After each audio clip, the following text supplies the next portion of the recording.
हमने वो पोयम समझी जिसके कवि है हमारे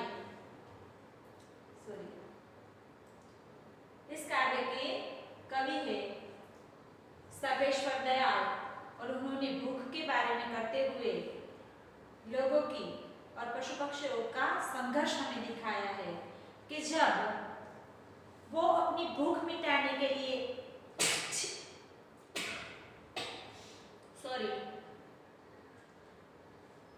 वो अपनी भूख मिटाने के लिए जो संघर्ष करते हैं वो संघर्ष हमें यहाँ देखने को मिलता है कि उनका जो संघर्ष है भूख मिटाने के लिए वो किस तरह से वो अलग अलग तरीकों से करते हैं। जैसे कि हमें यहाँ बाज की बात की है तो बाज पक्षी है वो उड़ता हुआ झपटता है अपने शिकार पे, एकदम झपटा मार के अपना शिकार लेकर उड़ जाता है। उसी तरह है सांप है तो सांप अपनी फन उठाए, फन उठाकर वो अपने शिकार पर झपटता है। फिर दो पैर पर खड़ी बकरी, ये बकरियां जो है वो दो पैर अपने खड़े करके झाड़ियों के ऊपर खड़ी रह जाती है और उनमें से छोटी छोटी जो पत्तियां है वो ढूंढ के वो खाती है, क्योंकि वो उनके पेट की भूख मिटाने के लिए वो कांटों के साथ भी लड़ जाती है। कांटे झाड़ियों में होते हैं फिर भी उनमें से ढूंढ ढूंढ कर वो पत्तियां खाती है क्योंकि उनकी भूख उसको मिटानी है। तो वो भी उनका एक संघर्ष है अपनी भूख मिटाने के लिए। तो कवि को वो बहुत ही सुंदर दिखता है। उसी तरह दबे पांव चलता हुआ चीता, किसी को पता न चले इस तरह से आहिस्ता आहिस्ता उसका चलना झाड़ियों के अंदर, वो भी बहुत ही सुंदर दृश्य होता है। उसी तरह से उन्होंने लटकते हुए तोते की बात की है कि जब वो पेड़ के ऊपर फल खाता है तो उसको कुरकता है तो उसके लिए उनको उल्टा लटकना पड़ता है, वो सीधे ही बैठ के नहीं खाता, उल्टा लटक के वो फल है वो कुतर कुतर कर उनको खाता है। तो वो जो दृश्य है, जो उनका वो संघर्ष है, वो भी बड़ा रोचक है। उसी तरह से इन सब की जगह आप अगर आदमी होता तो वो भी, आपने देखा है कि इंसान भी अपने भूख को मिटाने के लिए दिन से रात तक बहुत सारे संघर्ष करता है, उनके ऊपर अपने परिवार की भी जिम्मेदारी होती है। तो उनका जो संघर्ष, तो इन सब लोगों का जो संघर्ष है वो कवि को देखने में बहुत अच्छा लगता है। तो इन्हीं के साथ हमारी पोयम हमने समझाई थी, मैंने आपको एक्सप्लेन की थी। अब आगे इनकी एक्सरसाइज हम करेंगे। तो सबसे पहले है इस पोयम के शब्दार्थ। शब्दार्थ मैंने आपको पहले भी कहा कि ये पर्यायवाची शब्द में पूछे जा सकते हैं। तो यहाँ एक ही शब्दार्थ है बाज, तो उनका अर्थ होता है शिकारी पक्षी। बाज है वो शिकार करता है अपने शिकार का, तो उनको बाज कहते हैं। एक पक्षी का नाम है जो एक शिकारी पक्षी है। फिर आगे है आपका स्वाध्याय, क्वेश्चन है निम्नलिखित प्रश्नों के उत्तर लिखिए। तो पहला क्वेश्चन है, कवि ने प्राणियों में सौंदर्य कब देखा? तो इसका आंसर यहाँ है कि कवि ने प्राणियों के अंदर सौंदर्य कब देखा? तो उनका आंसर है कवि ने प्राणियों में सौंदर्य उस समय देखा है जब अपनी भूख मिटाने के लिए वे संघर्ष करते हैं। कवि को कब सौंदर्य दिखता है प्राणियों के अंदर? तो कि जब वो अपनी भूख मिटाने के लिए जो प्रयत्न करते हैं, जो कार्य करते हैं, उस समय जो सौंदर्य दिखता है वह सौंदर्य कवि को संघर्ष करते समय उन्हें दिखा है। फिर आगे है दूसरा क्वेश्चन,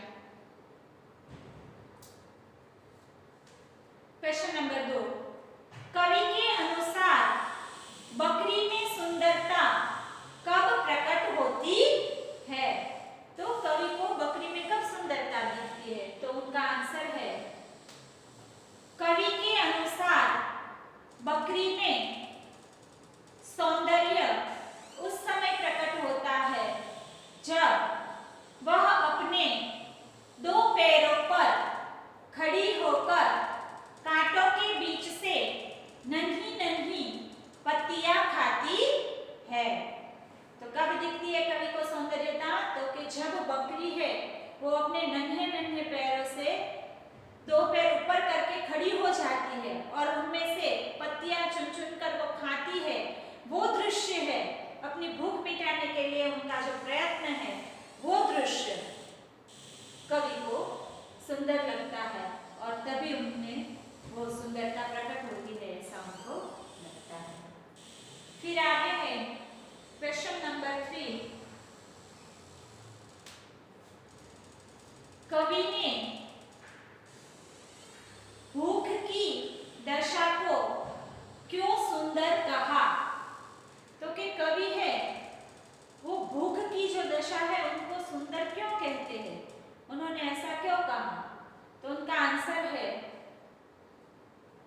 प्रत्येक प्राणी भूख की दशा में लड़ने से उनका जो संघर्ष है ना, लड़ने का जो उनका संघर्ष है वो करते हैं। संघर्ष करते समय प्राणी बहुत सुंदर लगता है, इसीलिए कवि ने भूख की दशा को सुंदर कहा है। ये हमारा जो आंसर है कि कवि है उन्होंने भूख की दशा को क्यों सुंदर कहा है, तो उन्होंने इसीलिए कहा है कि प्रत्येक जो प्राणी है वो अपनी भूख की दशा में लड़ने में, संघर्ष करने के लिए तैयारी हो जाते हैं। अपनी भूख मिटाने के लिए उनको कोई ना कोई प्रयत्न तो करना ही पड़ता है। आप भी अगर भूखे हो जाते हैं घर में तो कितना चिल्लाते हैं ना, बाहर से स्कूल से घर पे जाते हैं तुरंत मम्मी मुझे भूख लगी है खाना दो। अब आप तो बड़े हो गए इसलिए अभी ऐसा नहीं करते होंगे, पर छोटे बच्चे ज्यादातर ऐसा ही करते हैं।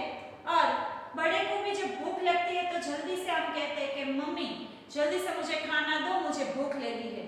भूख है वो किसी की, भूख को हम जल्दी से ऐसे ही नहीं छोड़ देते। भूख हमारी अगर मिटती नहीं है तो हमें अच्छा नहीं लगता, भूख में हम तड़प उठते हैं, कभी कभी तो गुस्सा भी आ जाता है। भूख को हमें बुझानी पड़ती है, तो वो भूख की जो प्यास है, भूख जो हमें उनकी तड़प है वो बुझाने के लिए हमें कोई ना कोई प्रयत्न तो करना ही पड़ता है। तो वो संघर्ष करते समय प्राणी बहुत ही सुंदर लगता है कवि को हमारे, इसलिए कवि ने भूख की दशा को सुंदर कहा है। फिर आगे है क्वेश्चन नंबर 4। भूख लगने पर चीता झाड़ियों में दबे पांव क्यों चलता है? जब भूख लगती है तब चीता है वो झाड़ियों के अंदर दबे पांव क्यों चलता है? तो उसका आंसर है भूख लगने पर चीता झाड़ियों में दबे पांव चलता है ताकि शिकार को उसकी जरा भी आहट ना हो, न लगने पाए। क्या कहते हैं? वो इसलिए दबे पांव चलता है कि उनका जो शिकार है उनको पता न चल जाए, उनको कोई भी खबर ना मिल जाए कि यहाँ उनका शिकार होने वाला है, शिकारी यहाँ पे बैठा हो, उसको उसकी भनक ना हो, इसलिए वो दबे पांव धीमे धीमे से चलता है और फिर अपने शिकार पर झपटता है। फिर आगे है क्वेश्चन नंबर 2। निम्नलिखित पंक्तियों का भावार्थ स्पष्ट कीजिए।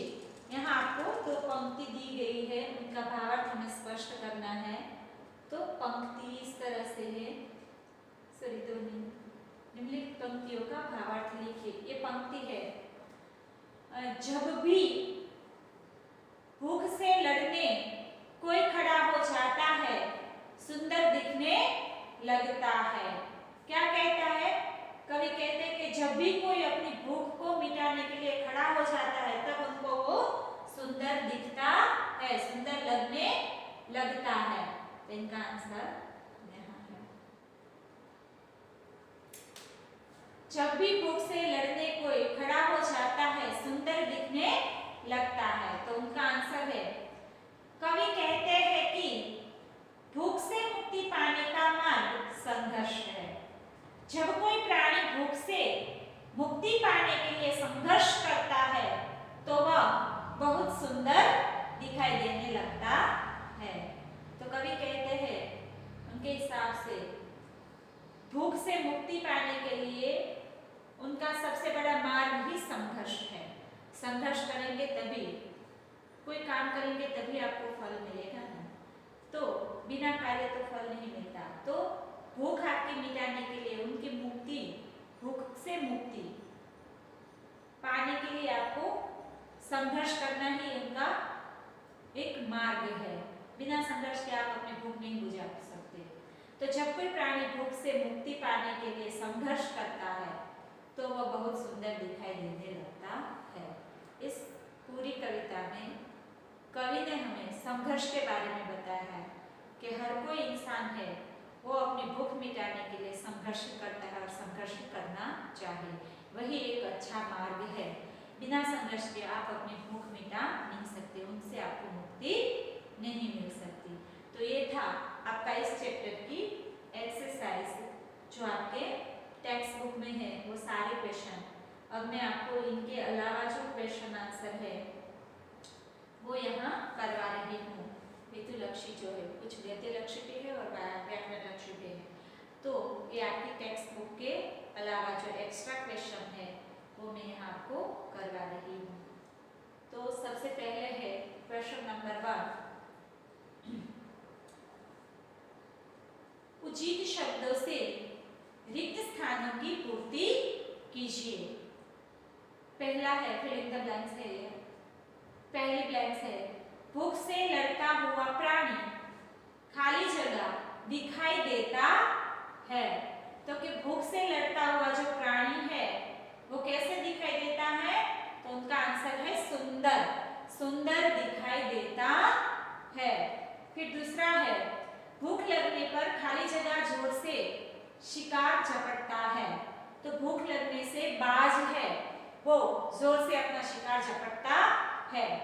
फिर तोता खाली जगह फल खाता है।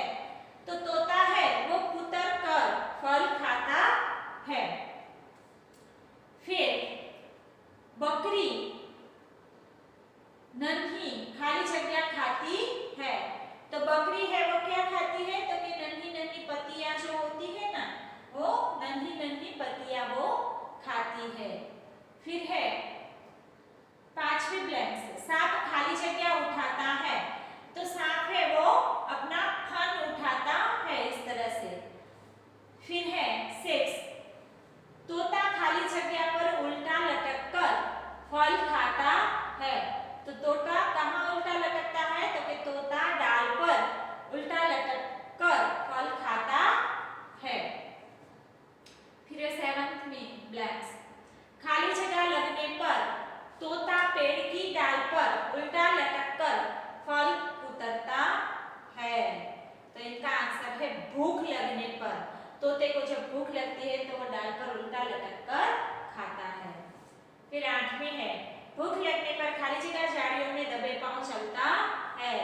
तो कौन चलता है, तो कि चीता है वो दबे पांव चलता है झाड़ियों के अंदर। उनके आगे है 9th ब्लैंक्स, प्रत्येक प्राणी खाली जगह की दशा में संघर्ष करता है। तो प्रत्येक प्राणी है जब उनको भूख लगती है, यहाँ आएगा भूख, भूख की दशा में संघर्ष करता है। फिर आगे है सही या गलत विधान। निम्नलिखित विधान सही है या गलत ये बताइए। पहला विधान है भूख से लड़ता हुआ प्राणी अजीब लगता है। तो ये विधान कैसा है, तो ये विधान है गलत। फिर उनके बाद है दूसरा, दो पैर पर खड़ी होकर कांटों के बीच से नन्ही नन्ही पत्तियां खाती बकरी सुंदर दिखाई देती है। तो ये विधान सही है। फिर उनके बाद है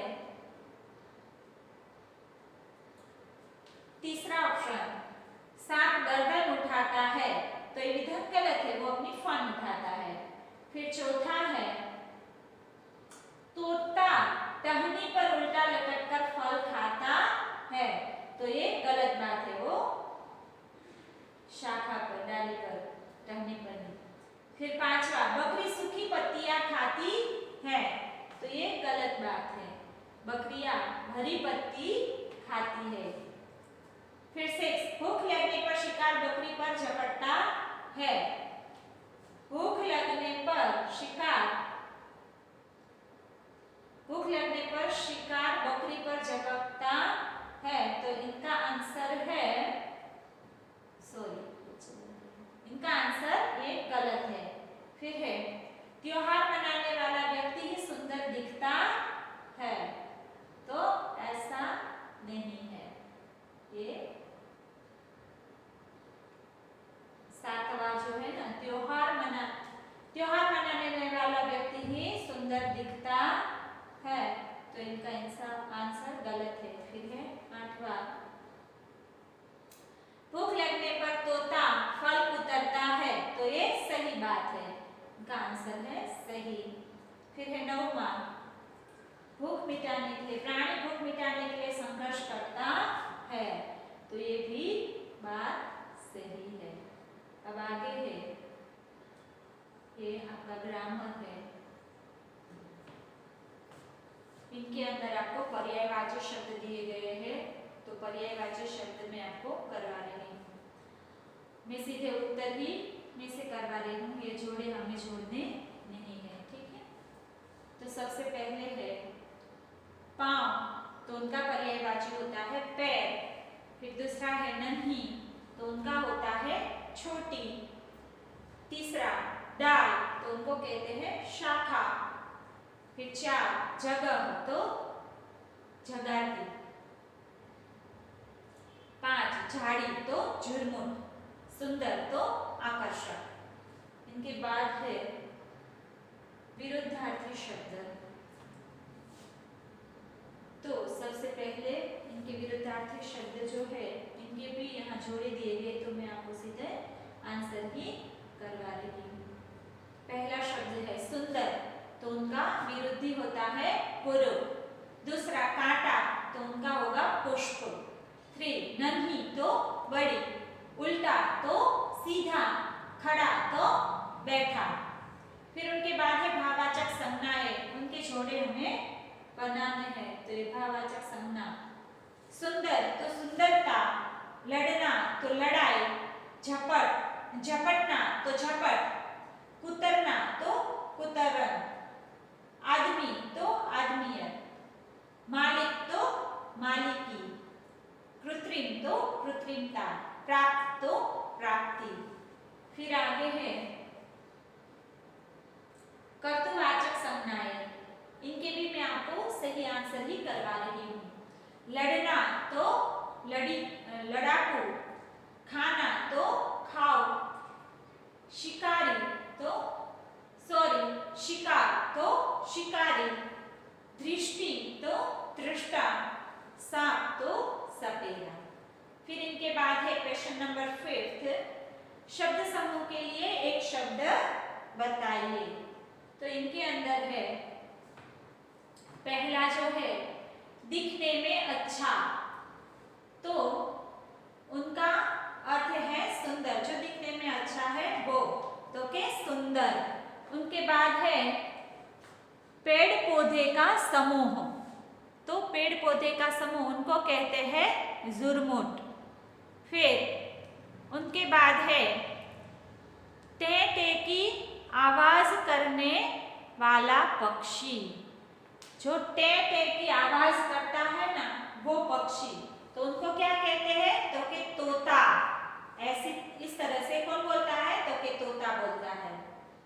फिर है भोजन की 4th नंबर, पेड़ पर चढ़ जाने वाला शिकारी पशु।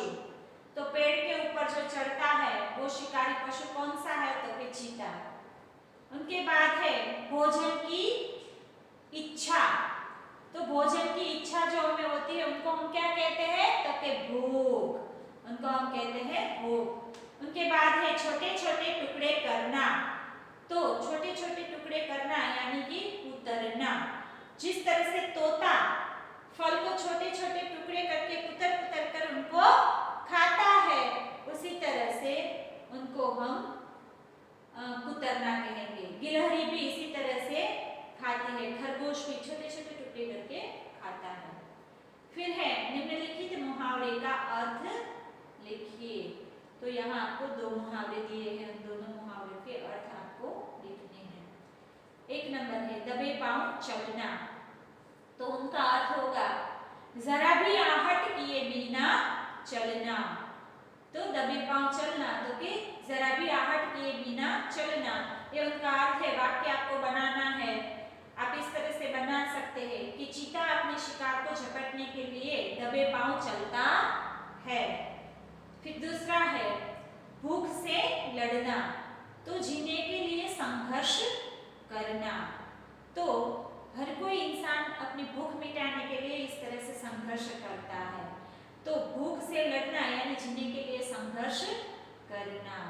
तो बकरी है वो भूख से लड़ने के लिए 2 पांव उठाकर हो जाती है झाड़ियों पे। ये था इनका वाक्य। तो आपकी जो ये एक्सरसाइज है इस चैप्टर की सारी एक्सरसाइज यहाँ समाप्त हो जाती है और ये हमारा लास्ट जो चैप्टर था वो चैप्टर भी पूरा हो जाता है।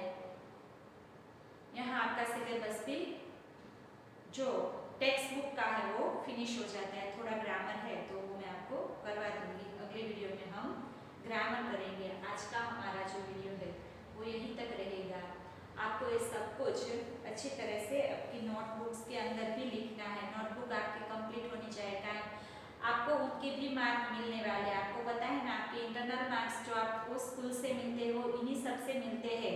इसलिए आपको आपकी नोटबुक्स अच्छी तरह से कंप्लीट करके रखनी है। इनके अंदर सब कुछ लिखा हुआ होना चाहिए। जो जो चैप्टर मैंने करवाए हैं वो सारे चैप्टर इनके अंदर आपकी नोटबुक के अंदर होने चाहिए। मैंने साथ में ही आपको ग्रामर भी इन चैप्टरों का करवाती गई हूँ, तो वो भी आप सबको अच्छी तरह से फिल करना है। ठीक है। तो आज का हमारा वीडियो है बच्चों वो यहीं तक रहेगा। अगले वीडियो में मैं आपको ग्रामर पार्ट करवाऊंगी जो हमारा बाकी है। फिर आपकी एग्ज़ाम स्टार्ट हो जाएगी। हमारा जो राउंड टेस्ट होता है वगैरह इस तरह की जो एग्ज़ाम है वो शायद आपकी शुरू हो जाएगी। इस माह तक हमारा सिलेबस अगर कंप्लीट हो जाता है जनवरी में सब चैप्टर का, तो फिर आपके राउंड टेस्ट स्टार्ट हो जाएंगे। ठीक है। तो अब आप इनकी तैयारी करते रहना। सब कुछ आपको हर रोज़ पढ़ लेना चाहिए ताकि आप पीछे ना रह जाए। अच्छी तरह से आप सब अपनी